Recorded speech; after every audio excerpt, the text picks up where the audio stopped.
Well, it's really such a delight to launch Manu's third book. I think it's a pleasant habit. I've launched the other two in Delhi. Though now he's one of these authors with multiple launches in every Indian city. But at least here in Delhi, it's an absolute privilege and pleasure.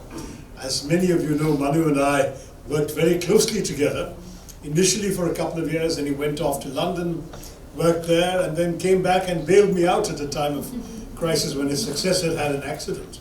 And we've therefore spent not only 3 years in direct daily proximity, but also remained closely in touch by email on all sorts of issues, including indeed what Manu has been reading and writing.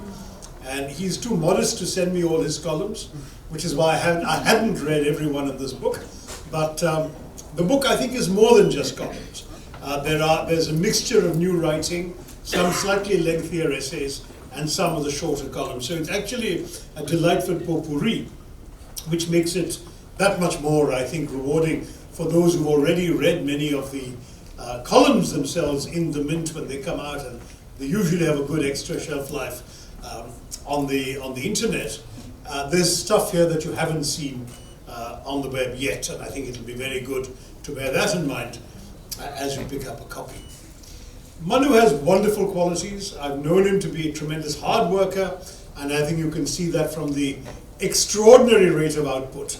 I think this is his third book in 3 years, and strictly speaking 2 years, because one came out at the end of 2017, one at the end of 2018, one in the middle of 2019, and I have no doubt that he will catch up with and overtake me while I'm still around, because he really is somebody who has a strong work ethic. I've seen that. I mean, he would do a pretty hard day's work for me and then find the time to do his own research and writing at night.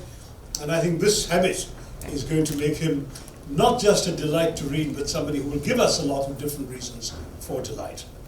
The book itself has all what now can be called the trademark Manu Pillai qualities. There's a tremendous curiosity about history, which prompts him to dig up some of the most astonishing nuggets.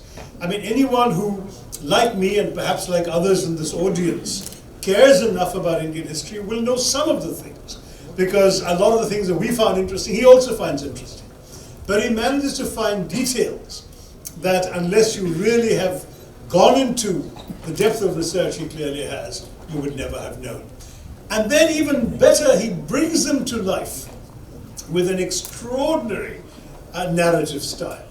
He tells a story most engagingly, and this is if my dear friend Kartika accuses me of seeming a bit surprised, you see, Manu had done a lot of writing on the job, but he hadn't done that kind of writing.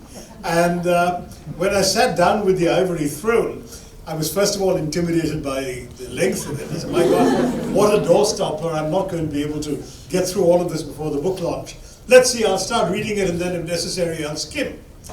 But the first 200 pages were as racy as any modern novel, and they were a tremendous original retelling of the history of Travancore in a very lively, racy, and I was just completely captured. And that carries you along the rest of the book when he gets into the 20th century and to the lives of the Maharanis is chronicling. With rebel sultans and the Courtesan, the Mahatma, and the Italian Brahmin, you've got different stories. And what's remarkable is how he can sustain that tone, that style, that liveliness, that curiosity, and evoke in the reader the same level of interest in story after story after story. You know, the research is always pretty intense, because that's about 12 hours a day in the library, where you're sitting in a quiet room where most people are decades older than you, and the only words you utter in a day are to the canteen lady saying how much is that sandwich for, because there's nothing else you can't talk in a library. So that does get a little frustrating, but then the launches, the lit fest, that makes up for it. So you compartmentalize very nicely, and then you can go out and have your champagne and party and speak and sort of exhaust all your energy talking. I'm a little less addicted to chocolate now. Today I'm getting through this with a Courtesan, but chocolate is still part of my thing. I just delivered 3 big boxes of cake to Dr. Tharoor's house today because his grandson's in India for the first time. But otherwise, for me, one thing that really energizes all these my researchers is human quirk. Because human beings, whether it's now, whether it was 5 centuries ago, our core impulses are often the same, which is why putting them on a pedestal and assuming that they were somehow different from us, these superhuman characters, is what's the wrong thing to look. That's the wrong way to look at it. Because if once you start seeing that they were like us, history comes alive. Because you're no longer assuming that these people existed in some different universe. They didn't wake up in the morning thinking this is a golden age. We are creating a golden age today. They just woke up and went around about their business. We now ascribe terms like golden age to them. Which means, some of the characters I highlight in this, Clive of Plassey, he's this villain of Plassey. But he's also an interesting character because from his childhood he was sort of holding people, these shopkeepers, to ransom, threatening to throw stones at their windows if they didn't pay up. So that was protection money. He had venereal disease. He eventually killed himself. So he had mental disease as well. So this man was a very complicated, weird character. But it's also, in a way, it's interesting that, as a human being, he was pretty much, like us. It's not in this book, but there was this other essay I wrote about the Peshwas and the police records of the Peshwas in the late 18th century, and it's fascinating stuff. There's this one woman who tries to murder her husband by crushing glass and putting it into the atta and feeding her husband this treacherous chapati. Of course, he doesn't eat it, so he survives, and she's eventually imprisoned. There's this other case where a man tries to rape his daughter-in-law, and he defends himself saying he was on his way to the toilet and he tripped.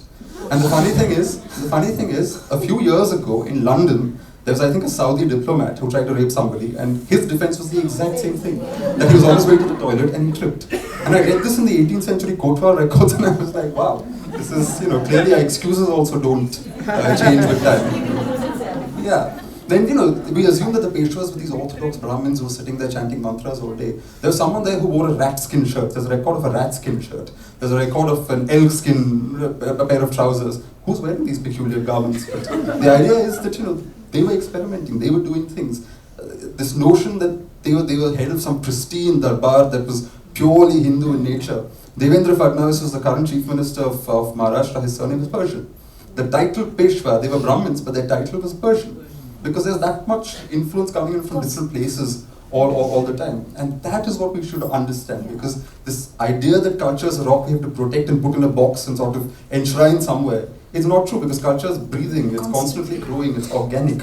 The Hindus gave the zero to the world, but they also took other things from the world, and that's how culture evolves. And that is the larger point to be made, through the stories of these human beings, through the quirks of these human beings.